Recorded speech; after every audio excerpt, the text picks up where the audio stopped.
It's a great honor and a privilege to be in the presence of Irene Klass.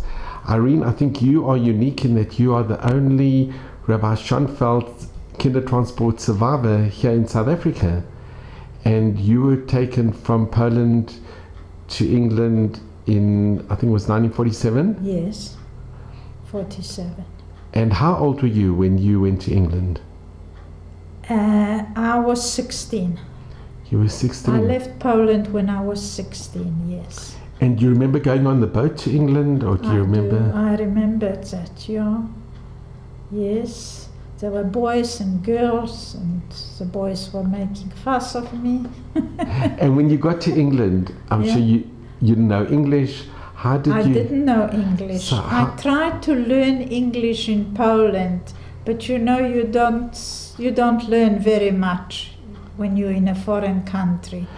So only when I was in England I had to learn English. And where did you go when you arrived in England? I was in a hostel for orphans and half orphans from Poland. Do you remember the name of the hostel? It was in Willesden Green. I remember 243 Willesden Green. It's amazing.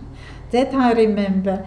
And when my husband and I used to travel overseas, when we went to England the first time, before I unpacked even, I said, let's go to Willesden Green and find out if the place is still there. But you know, when you look for things many years later, unfortunately, you don't find it. Yeah.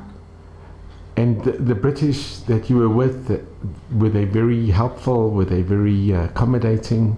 Yes, they were, because they signed the affidavit that they're going to look after me, and they did for a while. And that's a story, yeah. So it's an amazing thing that Rabbi Schonfeld, who saved over 3,000 children before the war, after the war, and you are one of the Rabbi Schonfeld Kindertransport. That's right. That's me. Wow. So it's such an honor and a privilege to meet you, really. And just be in good health and mazal and bracha. That's most important. So far my health is good. May it last for long. Please God.